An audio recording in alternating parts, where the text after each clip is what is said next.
Olá, continuando com a nossa série sobre família, estamos com uma nova palavra para hoje, que está baseada em Colossenses capítulo 3, verso 18 e verso 19.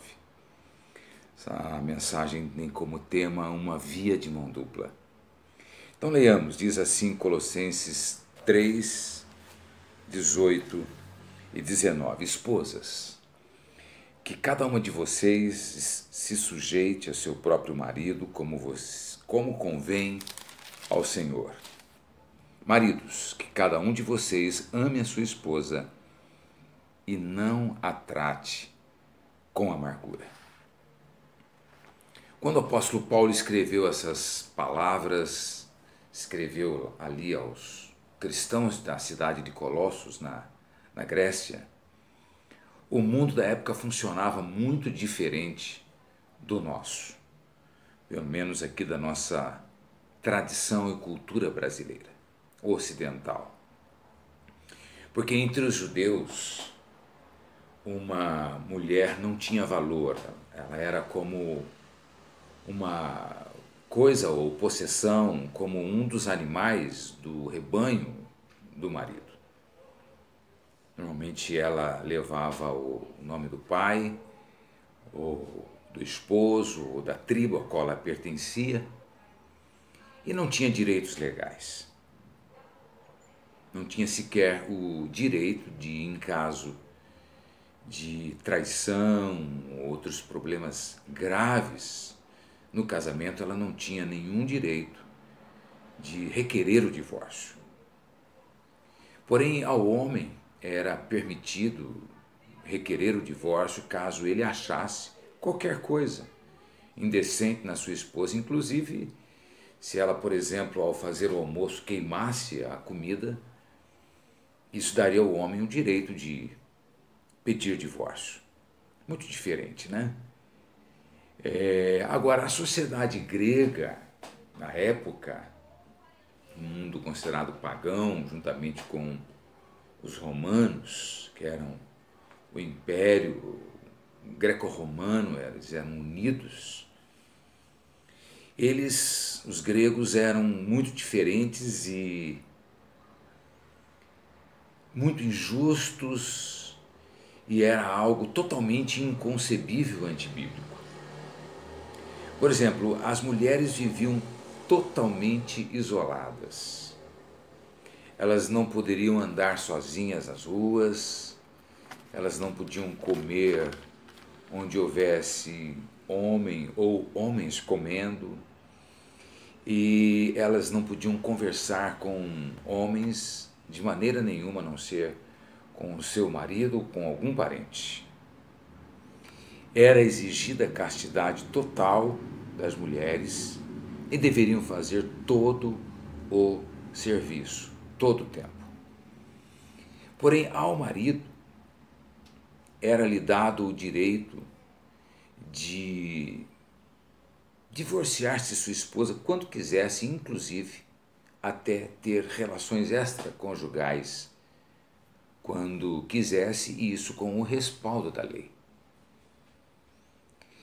Veja que se Jesus não tivesse vindo à história e dividido a história ao meio antes de Cristo, depois de Cristo, esses padrões degradados, esses padrões não bíblicos, esses padrões injustos, eles permaneceriam da mesma maneira.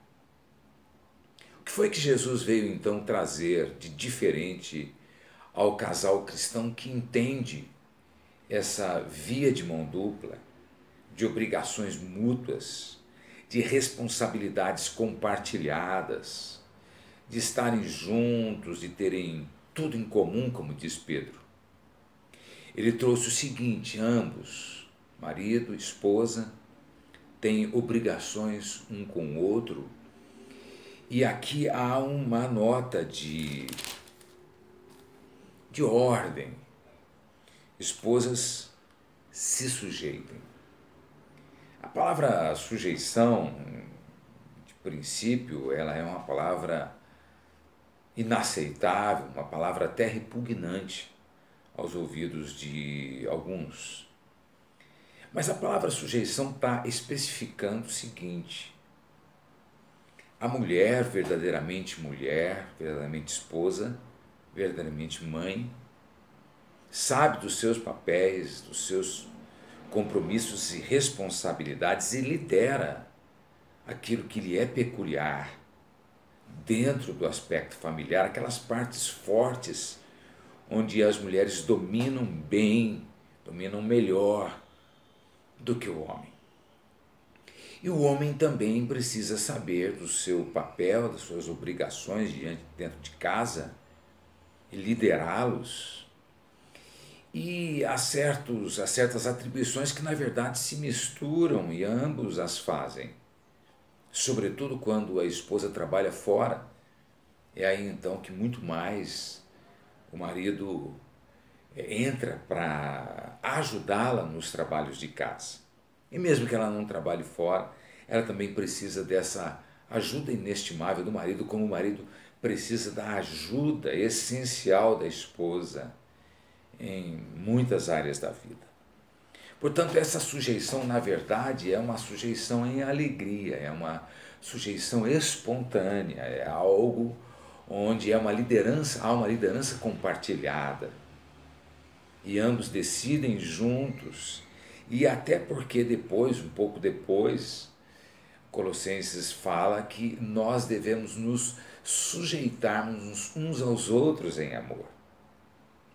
Portanto, esta sujeição que se pede à mulher e este amor pela esposa que se pede ao homem é uma responsabilidade primeira que a gente tem como casal. Então, quem é casado não pensa em privilégios, mas em deveres. Não pensa em ser feliz, mas em fazer o outro feliz. Pensa em dar o seu 100%, independente do quanto o outro seja, do quanto o outro faça ou não faça.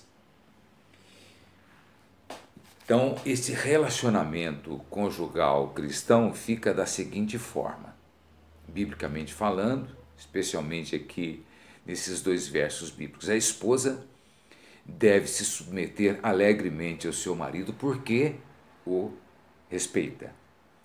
E o marido deve amar a sua esposa porque Cristo disse que nós devemos amar nossas esposas, nós homens, como Cristo amou e ama a igreja. Esse é o modelo, Cristo, o amor de Cristo pela igreja. E não guardar ressentimentos e nem cultivar amarguras. Todos os dias, se houver ferimentos, tem que haver perdão. O casal cristão vive em Cristo, anda em Cristo, se reveste de Cristo, reproduz Cristo dentro de casa e fora de casa. Cristo é o centro. Cristo é a essência, o modelo, o padrão do casal cristão. Que você viva feliz, que você e sua família sejam chamados de família bendita do Senhor. Que Deus te abençoe e o seu êxito seja não para a sua própria glória, mas para a glória de nosso Senhor. Um abraço e até a próxima.